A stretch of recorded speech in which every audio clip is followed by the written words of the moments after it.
어떤 결혼은 세월이 쌓일수록 단단해집니다. 그리고 어떤 결혼은 세월이 쌓일수록 조용히 무너져 내립니다. 식탁 위에 이혼 서류가 펼쳐져 있다. 두 사람이 서로 등을 돌리고 앉아 있다. 창밖으론 늦가을 빗소리가 들린다. 38년 동안 함께 살아온 두 사람. 이제 서류 한 장이면 남이 됩니다. 남편의 손이 사원증을 천천히 뒤집는다. 뒷면에 빼곡히 적힌 작은 글씨. 가족만 지키면 된다. 1998. 최명수. 단 6글자였습니다. 그 6글자가 평생의 무게였다는 걸 아무도 몰랐습니다. 아내가 그 글씨를 보는 순간 눈물이 터진다. 남편은 고개를 숙인다. 아내는 목이 메어. 이걸 왜 이제야 보여줘? 왜 이제야? 지금으로부터 6달 전 이 부부에게 무슨 일이 있었던 걸까요? 여러분이라면 이 상황에서 어떻게 하셨을까요? 사연 시작 전에 구독과 좋아요 한번 눌러주시면 감사하겠습니다. 그럼 사연 시작하겠습니다. 봄날 오전. 햇살이 드는 거실. 소파에 앉아 리모컨을 만지작거리는 남편 최명수 65세. TV를 켰다 껐다를 반복한다. 2024년 3월. 최명수 씨는 35년 다닌 회사에서 정년퇴직을 했습니다. 사람들은 축하한다고 했습니다. 이제 쉬어도 된다고 고생했다고. 그런데 막상 집에 돌아와 보니 쉰다는 것이 무엇인지 도무지 알 수가 없었습니다. 오전 9시. 남편이 아내 이순자 62세가 청소하는 옆에서 우두커니 서 있다. 남편 명수. 나 뭐 도와줄 거 없어? 아내 순자. 됐어요. 거기 서 있지 말고 저리 좀 비켜요. 남편이 멋쩍게 부엌으로 간다. 컵라면을 끓이려다 냄비 위치를 몰라 허둥댄다. 35년 동안 이 집에서 살았지만 남편에게 이 집의 낮은 낯설었습니다. 언제나 출근이 있었으니까요. 아침 일찍 나가. 밤늦게 돌아오는 삶. 그 리듬이 사라지자 하루가 이상하게 길고 이상하게 텅 비어 보였습니다. 난 12시. 남편이 밥상에서 젓가락 소리를 크게 낸다. 아내 표정이 굳는다. 아내 순자. 젓가락 소리 좀 내지 말아요. 신경 쓰여서. 남편 명수. 뭐?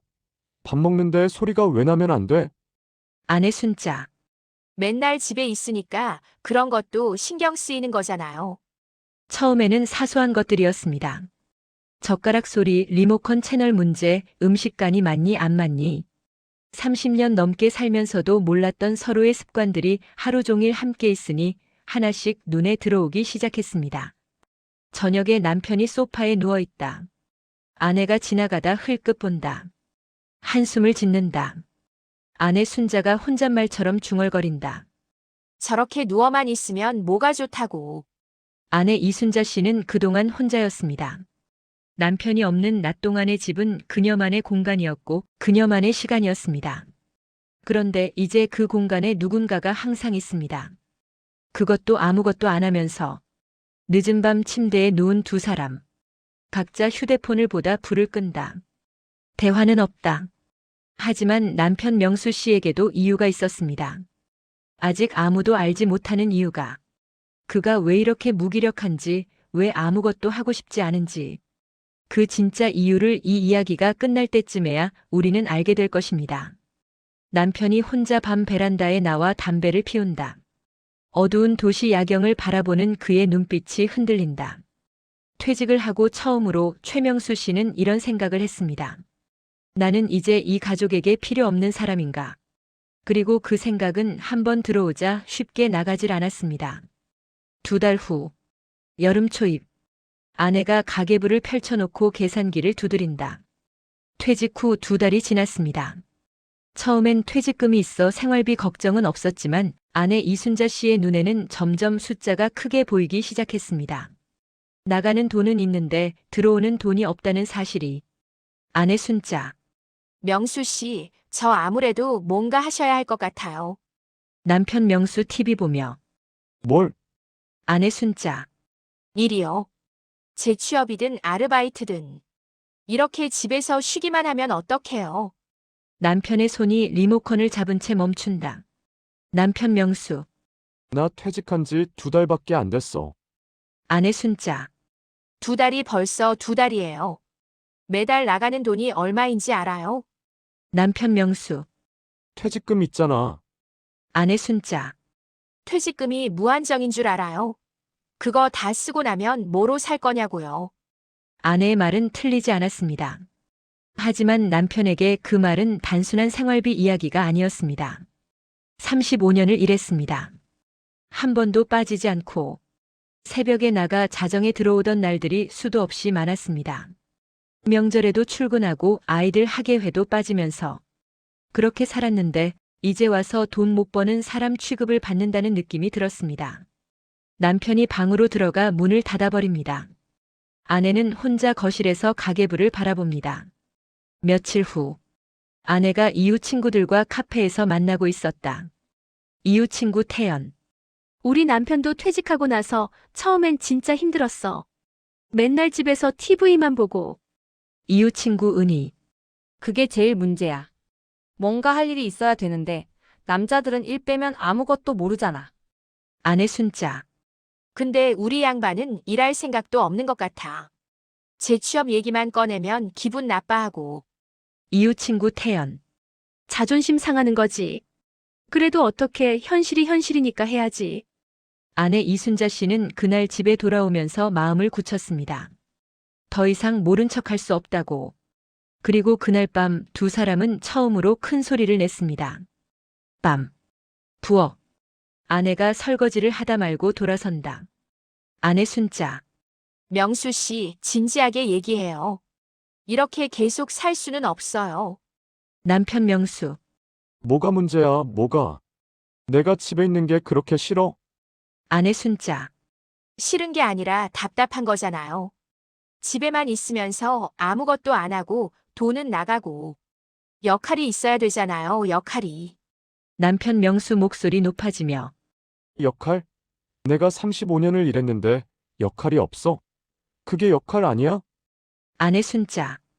그건 그때 얘기고 지금은 지금 얘기잖아요.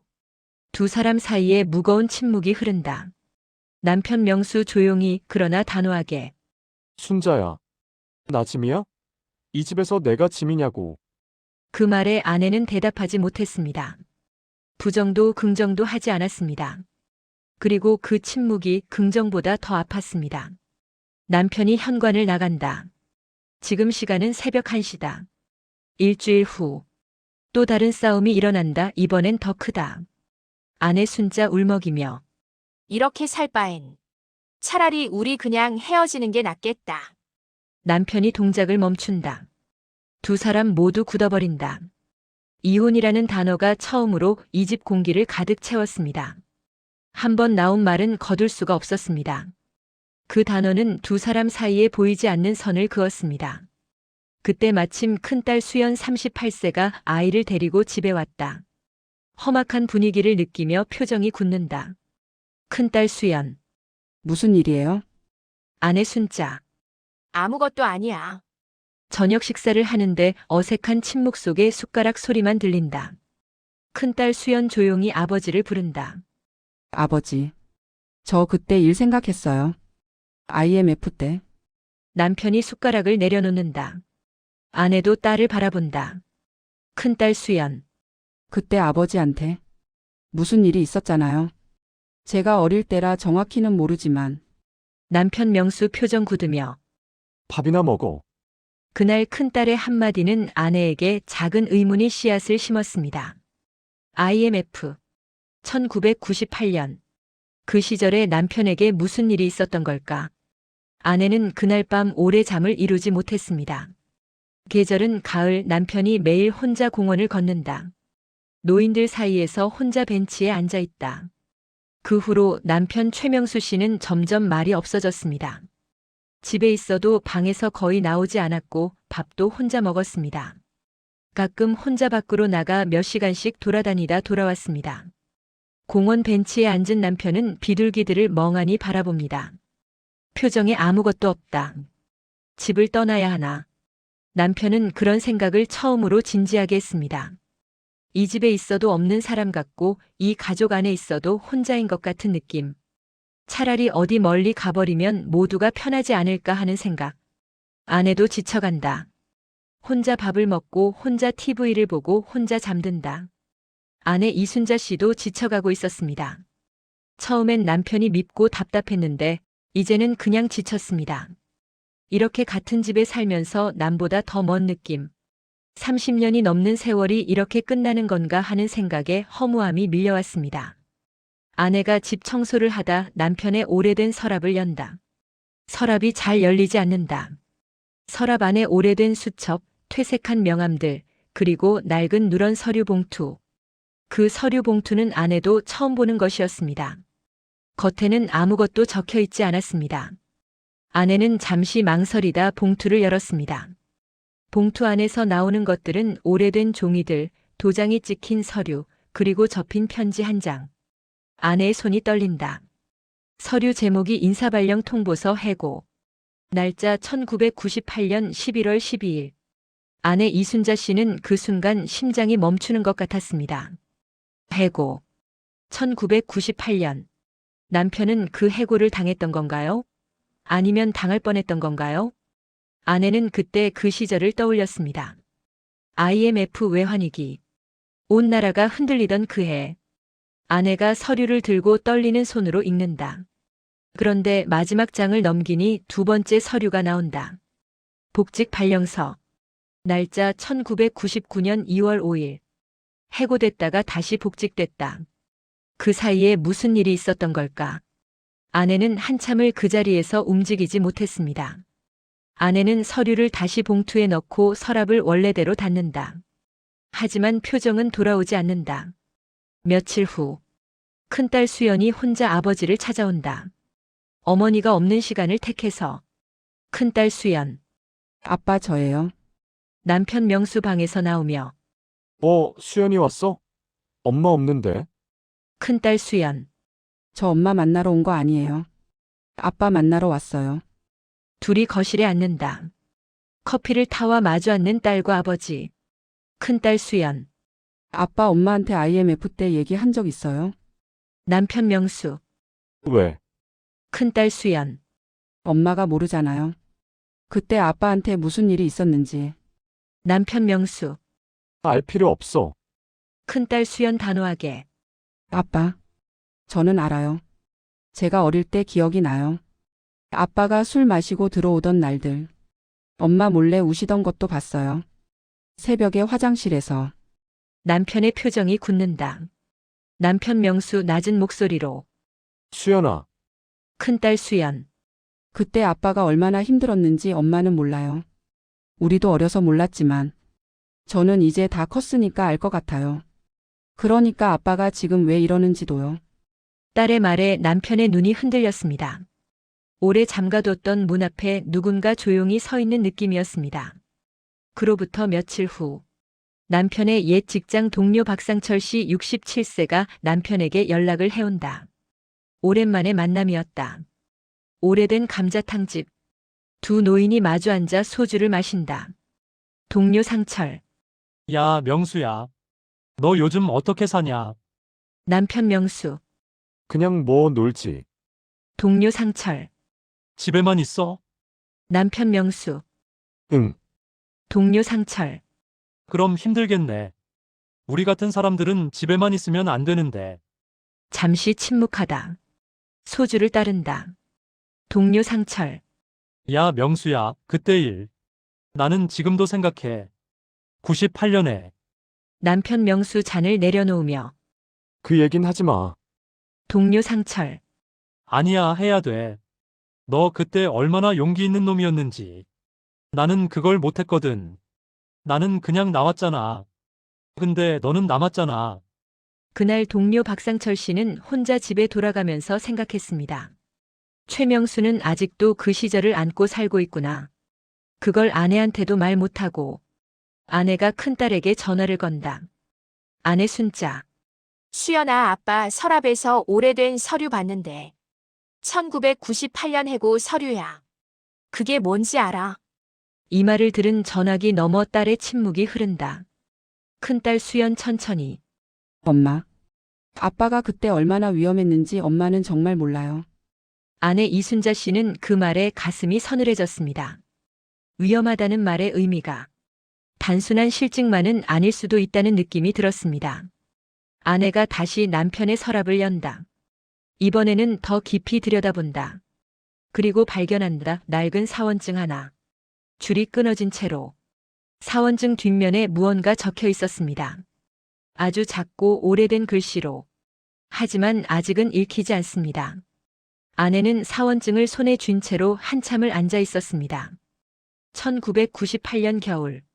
낡은 회사 복도 젊은 최명수 씨 39세가 양복을 입고 걸어간다.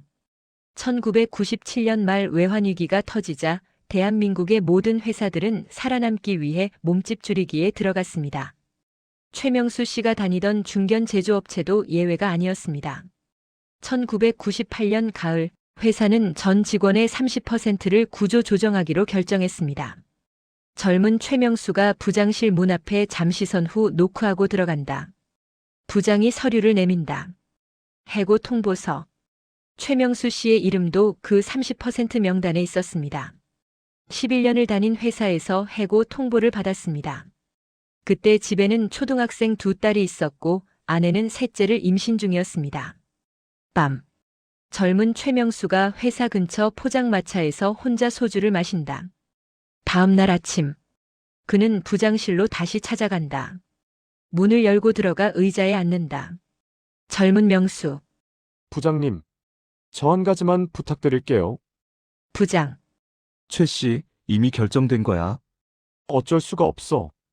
젊은 명수. 압니다. 그런데 한 번만 더 기회를 주십시오. 집에 아이가 셋입니다. 애 엄마가 지금 뱃속에 아이가 있어요. 어디라도 보내주시면 저 어떤 일이든 하겠습니다. 부장이 외면한다. 최명수 씨는 그날 부장실에서 나오지 않았습니다. 2시간을 앉아서 기다렸습니다. 그리고 마지막에는 의자에서 내려와 무릎을 꿇었다고 합니다. 나중에 동료 박상철 씨에게만 딱 한 번 술에 취해 털어놓은 이야기였습니다. 현재 거실 큰딸 수연이 어머니에게 이 이야기를 전해준다. 아버지가 없는 시간에 큰딸 수연. 엄마 아빠가 그 회사에서 무릎을 꿇었대요. 박상철 아저씨한테 제가 직접 들었어요. 아내가 손으로 입을 막는다. 큰딸 수연. 가족 먹여 살리려고. 그것 때문에. 그게 이미 26년 전 일인데. 아빠는 아직도 그걸 안고 있는 것 같아요. 그때 자존심 버린 거. 아무한테도 말 못하고 혼자 가슴에 묻은 거. 아내 이순자 씨는 그날 오후 내내 울었습니다. 화가 난 것인지 미안한 것인지 슬픈 것인지 자신도 알 수 없는 눈물이었습니다. 남편이 그런 일을 겪었다는 것, 혼자 감당했다는 것, 그리고 자신은 전혀 몰랐다는 것. 아내가 남편의 서랍 앞에 다시 앉는다. 사원증을 꺼낸다. 사원증을 손에 들었습니다. 남편의 젊은 시절 얼굴이 거기 있었습니다. 까만 머리, 팽팽한 피부, 조금 긴장된 표정. 그때 이 사람은 39살이었습니다. 아직 앞날이 창창하고 아이들이 어린 그런 나이였습니다. 그런데도 아내는 지금 이 남자에게 역할이 없다고 했습니다. 짐이라고 했습니다. 아내가 사원증을 꼭 쥔다. 그리고 사원증 뒷면이 보인다. 뭔가 적혀 있다. 아내가 1998년 진실을 알게 됐지만 아직 남편에게 말하지 못했습니다. 그 사이 또 작은 불씨가 큰 불이 됐습니다. 남편이 친구 모임에 또 돈을 썼다는 것. 아내 순자 흥분해서 그 돈이 어디서 나는 줄 알아요? 내가 허리띠 졸라매고 있는데 친구들이랑 술이나 마시러 다니면 어떡해요? 남편 명수. 친구 만나는 것도 못해? 내가 이 집 돈 다 갖다 바쳤는데 소주 한 잔이 죄야. 아내 순자. 평생 일만 했으면서 지금 와서 그게 자랑이에요. 지금은 지금이잖아요. 남편 명수 폭발하며 됐어. 됐다고. 나한테 이러지 마. 나 그냥 나가버릴게. 아내 순자 지쳐서 탁 쏘며 나가요, 그럼. 그게 낫겠어요. 우리 그냥 정리하자고요. 이혼해요. 두 사람이 굳어버린다. 이번엔 진짜였다. 그 말이 공기 중에 떠다니다 두 사람의 가슴을 파고들었습니다. 아내는 말하고 나서 울음이 나왔습니다. 남편은 손이 떨렸습니다. 며칠 후 아내가 법원 홈페이지를 검색한다. 협의 이혼 절차. 남편도 방에서 혼자 앉아 있다. 전화기를 들었다 놨다 반복한다. 남편 최명수 씨는 그날 밤 생각했습니다. 평생을 가족을 위해 살았는데 마지막이 이것인가? 자식들도 다 크고 아내도 이제 떠나고 혼자. 35년 회사도 없어지고 집도 없어지면 나는 어디에 있는 건가? 남편이 오래된 서랍을 연다. 자신의 서랍. 아내가 봤는지 모른 채로 서류 봉투를 꺼낸다. 그리고 사원증을 꺼낸다. 남편이 사원증을 오래 바라본다. 그러다 뒷면을 확인한다. 사원증 뒷면. 작은 볼펜 글씨 가족만 지키면 된다. 1998. 최명수. 1998년 11월. 해고 통보를 받고 나서 그는 이 사원증 뒷면에 이 문장을 적었습니다. 회사 화장실에서 혼자 무릎을 꿇기로 결심하던 그 밤에 남편의 눈에 눈물이 맺힌다. 삼키려고 고개를 든다. 그때 방문이 열렸습니다. 아내였습니다. 아내는 남편의 손에 있는 것이 뭔지 알았습니다. 자신이 며칠 전 봤던 바로 그 사원증이었으니까요. 아내 순자 조용히. 그거 줘봐요. 남편이 건넨다. 아내가 뒷면을 확인한다. 이미 알고 있었지만 다시 보는 그 문장. 아내의 눈에는 눈물이 흐르고 있다. 아내 순자 목이 메어서 가족만 지키면 된다. 남편이 굳어 있다. 아내 순자. 명수 씨. 나 수연이한테 들었어요. 1998년에 부장한테 무릎 꿇었다는 거. 남편의 표정이 무너진다. 남편 명수 낮게 거칠게. 뭘 들었어? 아내 순자. 다 들었어요. 나는 왜 몰랐을까? 그때 나는 뭐 하고 있었을까? 남편이 벽에 기대어 주저앉는다. 아내도 그 앞에 앉는다. 남편 명수 눈물을 참으며 말하기 싫었어. 그냥 내가 해결하면 되는 거였으니까. 당신 힘들게 하기 싫었고, 애들 불안하게 하기 싫었어. 아내 순자. 그래서 혼자 다 짊어지고 있었던 거예요. 남편 명수. 그게 내 역할이라고 생각했어. 그게 아버지고 남편이라고. 두 사람 사이에 긴 침묵이 흐른다. 아내 순자 울며 명수 씨. 나 미안해요. 내가 몰랐어. 당신이 얼마나 힘들었는지. 역할이 없다고 짐이라고 했는데. 당신이 평생 얼마나 많이 참고 살았는지 나 하나도 몰랐어. 남편 명수 목소리 떨리며 나도 미안해. 나도 말을 했어야 했는데. 당신한테 이야기를 했어야 했는데. 그게 너무 창피하고 무서웠어. 내가 약하게 보이는 게. 두 사람은 그 방에서 처음으로 울었습니다. 함께 38년을 살면서 처음으로 서로의 두려움을 보았습니다. 방문 밖. 큰딸 수연이 소리를 듣고 문 앞에 서 있다. 손으로 입을 막고 눈물을 흘린다. 그것은 단순한 부부싸움의 화해가 아니었습니다. 오랫동안 말하지 못했던 것들이 쌓이고 쌓여 굳어버렸던 것들이 그날 밤 처음으로 녹아내리는 소리였습니다. 이혼 서류는 쓰이지 않았습니다. 그렇다고 모든 것이 갑자기 좋아진 것도 아니었습니다. 두 사람 사이에는 여전히 어색함이 있었고 여전히 말이 서툴렀습니다. 하지만 분명히 무언가가 달라졌습니다. 아내가 밥을 남편 앞에 놓아준다. 남편이 고마워하고 말한다. 남편이 동네 도서관에서 원예 관련 책을 빌려 읽는다. 조금씩 뭔가를 찾아가는 모습이다. 남편 최명수 씨는 처음으로 일 말고 삶을 생각하기 시작했습니다. 35년 동안 회사에 자신을 묶어놓았던 것처럼 이번에는 자신이 진짜로 원하는 게 뭔지 천천히 들여다보기 시작했습니다. 두 사람이 함께 가까운 공원을 산책한다. 나란히 걷는다. 말은 없지만 발걸음이 함께다. 남편 명수 걸으면서 있잖아. 나 텃밭 해보고 싶어. 조그맣게. 아내 순자 잠시 후 그래요? 어디서요? 남편 명수 요즘 주말 농장 같은 거 있더라고. 빌려주는데. 아내 순자 같이 해요? 남편이 잠깐 아내를 쳐다본다. 놀란 것 같기도 반가운 것 같기도 하다. 남편 명수, 같이 하게. 아내 순자. 뭐, 나도 오이나 키워보고 싶었어요. 두 사람이 걸으면서 아주 조금 웃는다. 큰 웃음이 아니라 작고 조심스러운 웃음이다. 그것이 전부였습니다. 드라마 같은 포옹도 눈물 나는 고백도 아니었습니다. 그냥 나란히 걷고 오이 얘기를 하는 것. 38년 만에 처음으로 두 사람은 앞으로 어떻게 살 것인가를 함께 이야기했습니다. 봄 햇살 속으로 두 사람의 뒷모습이 점점 멀어져 갑니다. 아내 이순자 씨는 그날 밤 일기에 이렇게 썼다고 합니다. 오늘 처음 알았다. 그 사람이 왜 항상 무거운 얼굴이었는지. 나는 그 무게를 한 번도 같이 들어주지 않았다. 이제라도 들어줄 수 있다면 그걸로 됐다. 사원증 뒤에 적힌 그 문장은 지금도 남편의 지갑 속에 있습니다. 가족만 지키면 된다.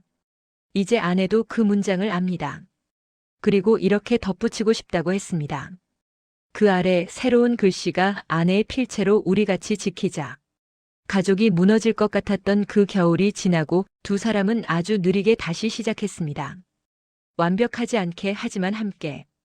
이 이야기는 1997년, 1998년 외환위기 IMF 경제위기를 직접 겪은 세대의 경험을 바탕으로 구성된 픽션입니다. 당시 수많은 가장들이 감당하기 힘든 현실 앞에서 가족을 위해 자존심을 내려놓았습니다.